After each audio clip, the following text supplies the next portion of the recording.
महाराज जी, आज एक प्रश्न था, इस प्रसंग चल रहा है इसलिए पूछ रहा हूँ। किसी और ने बैच में प्रश्न है। महाराज जी कह रहे हैं कि 12 साल हो गए, उनका बच्चा हुआ नहीं, किसी कारणवश गिर जाता है ऐसे करके। तो कह रहे हैं कि बहुत सारे लोग उनको ताने मार रहे हैं कि अपने पति की दूसरी शादी करा दो। कह रहे मेरा मन इतना व्यथित हो गया है कि मैं डिप्रेशन में जा रही हूँ कि बच्चा आएगा तो मतलब दूसरी शादी कर दो। संसार तो देखो बहुत विचित्र कोटि का है। संसार की तो सलाहें बहुत अलग अलग कोटि की हैं, बहुत अलग अलग कोटि की हैं। संसार की सलाह न माने तस्मात् शास्त्रम प्रमाणम ते कार्याकार्य व्यवस्थितो। कार्य और अकार्य की व्यवस्था शास्त्र सम्मत है। देखो, ये हमारे पूर्व जन्म का कर्मों का फल होता है कि संतान आई और चली गई, क्योंकि उस जीवात्मा की केवल गर्भ में रहना और निकलना, बस इतना ही केवल संयोग था। जैसे माता गंगा जी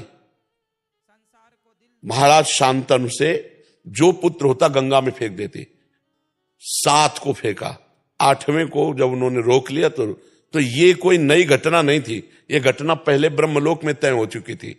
जब अष्टवसु को वशिष्ठ जी ने साप, वो बड़ी कथाएं हैं, उन कथाओं का, वशिष्ठ जी के पास एक नंदिनी नाम की गाय है जो सर्व सुख प्रदान करती है।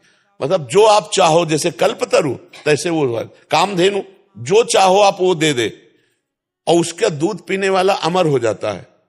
तो 8 वसु जा रहे थे, उनकी पत्नी एक के साथ थी, तो उन्होंने कहा ये बहुत सुंदर गाय, बोले तो कामधेनु गाय है। कामधेनु की महिमा बताई तो प्रलोभित हो गई, और उसने कहा मृत्यु लोक में मेरी एक सखी है, इस गाय का अपहरण कर लो, इसका दूध पिलाएंगे तो अमर हो जाएगी। वो गाय अपहरण कर ली। थोड़ी देर में वशिष्ठ जी आए, वशिष्ठ देखा गाय नहीं, ध्यान के द्वारा देखा तो अष्टवसु लिए जा रहे, वहीं प्रकट हो गए और कहा तुम नीच कर्म किए, देवताओं से भी श्रेष्ठ वसु होकर के एक ब्रह्म ऋषि की गाय चुराई, जाओ तुम मृत्यु लोक को प्राप्त हो। तो 7 चरणों में गिर गए। 8वें की पत्नी ने यह सारा प्लान बनाया था, 8वें सम्मिलित सब थे। तब उन्होंने कहा महाराज मेरी कोई गलती नहीं, मैं केवल 7 था। तो बोले 7 ही जन्मोगे, पर जन्म लेते ही मुक्त हो जाओगे, लेकिन 8वां ये मुक्त नहीं होगा। तो उनका प्रभु वसु से हमको मनुष्य लोक में जन्म लेने का शाप दिलाया इसने, तो मुझे मृत्यु लोक में स्त्री प्राप्त ना हो। तो उनका एवं मस्त ऐसा ही हो। तो देखो 7 जन्मते गंगा जी ने मार दिया, गंगा जी के जल में फेंक करके। और 8वें भीष्म पितामह, और कहा था कि मुझे पत्नी न मिले तो आजीवन ब्रह्मचारी। सब विधान भगवान का पहले से होता है, हम लोगों के कर्मों का जाल बिछा हुआ है। इस कर्म जाल को अगर काटना है तो भगवान का स्मरण करते हुए इतना महान हम भजन करें कि हमारे सारे कर्म विध्वंस हो जाएं और भगवत प्राप्त हो जाए। ये संसार, किसी के लड़का नहीं होता तो गांव में इतना टॉर्चर करते हैं, अब वो जो बहन है, माता है, उसके कान में जब ये शब्द जाते हैं तो कितना उसको जलन होती है। ये नीच बुद्धि के जो लोग होते हैं ना, ये टॉर्चर करते हैं। जी मान्यता है ना, उसी के लिए प्रश्न कर रहा हूं। नहीं, ऐसी बिल्कुल नहीं धारणा करनी चाहिए। कितने लोग अपने यहाँ है जो पति पत्नी मिलकर के जवान होकर के ब्रह्मचर्य व्रत धारण करके भजन कर रहे हैं भगवत प्राप्ति के लिए। तो ये सब संसारी बातें तो नहीं, तस्मात् शास्त्रम प्रमाणम, शास्त्र के प्रमाण के अनुसार चलना। वैसे प्रत्येक माता पिता को ऐसी चिंता हुई है, इतिहास साक्षी है। चाहे वो महाराज चक्रवर्ती सम्राट दशरथ जी हो या नंद बाबा यशोदा जी हो, बड़े बड़े महापुरुषों को भी, क्योंकि गृहस्थ धर्म का फल है संतान। अगर वो चाहे लड़की हो चाहे लड़का हो, दोनों को समान भाव से देखना चाहिए। पुत्र में प्रधान भाव नहीं रखना चाहिए, क्योंकि इससे भेद बुद्धि पैदा होती है और ये धर्म विरुद्ध है। तो आज समाज में जैसे भाव बढ़ रहे हैं, पर यदि प्रारब्ध में संतान नहीं है तो निराश होने की जरूरत नहीं है। पति पत्नी दोनों फिर आगे चलकर ब्रह्मचर्य नियम ले और सन्यासी की तरह जीवन व्यतीत करते हुए भजन करे तो परम लाभ भगवान की प्राप्ति हो जाएगी। भगवान को अपना पुत्र मान ले, गोपाल जी को अपना पुत्र मान ले, पर गृहस्थी में प्रायः ये आकांक्षा रहती है। श्रीमद् भागवत का प्रारंभ ही इसी से होता है। आत्मदेव नाम के एक ब्राह्मण थे, बहुत समृद्धशाली थे, उनकी पत्नी का नाम था धुंधुली, लेकिन उनके कोई संतान नहीं थी। बहुत उन्होंने दान पुण्य यज्ञ याग आदि किए, लेकिन संतान नहीं हुई, क्योंकि उनके प्रारब्ध में संतान नहीं थी।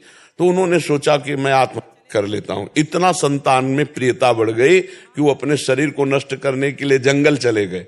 जंगल में देखा तो जब कोई धर्मात्मा पुरुष अपना अनिष्ट करना चाहता है तो भगवान किसी न किसी रूप में आ जाते हैं।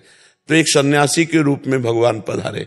उन्होंने कहा कि ब्राह्मण तुम क्यों निराश बैठे हो? तो उन्होंने दंडवत किया और कहा संत भगवान हमें संतान चाहिए। बहुत समझाया कि संतान से सुख नहीं है, संतान एक स्वाभाविक अगर प्रारब्धवशात होती है तो अच्छा है, लेकिन मैं तुम्हारे भाग्य में देख रहा हूं 7 जन्म तक संतान का योग नहीं है, इसलिए तुम हठ मत करो। उनका संतान या तो या नहीं तो मृत्यु हम ठान कर आए। तो उन्होंने अपने तप बल से एक फल प्रकट किया और कहा जाके अपनी पत्नी को खवा देना, बढ़िया संतान हो जाएगी।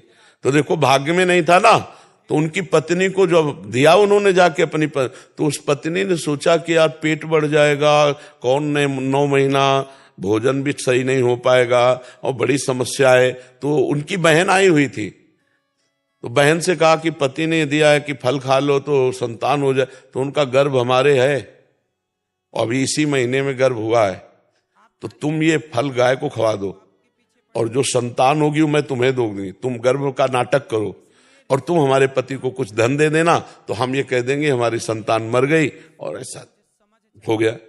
फल गाय को खवा दिया। देखो प्रारब्ध, संतान नहीं होनी ना तो नहीं होनी।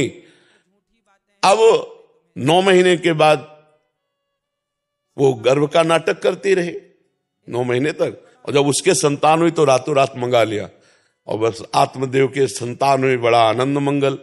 इधर अभी आनंद मंगल मनाया जा रहा है कि गाय के संतान हुई, कान भर केवल बछड़े के, गऊ के जैसे, और पूरा शरीर मनुष्य का, क्योंकि तब से वो महान ज्ञानी गोकर्ण जी महाराज, और उसका नाम रखा धुंधुली ने, अपने नाम से मिलता जुलता धुंधकारी।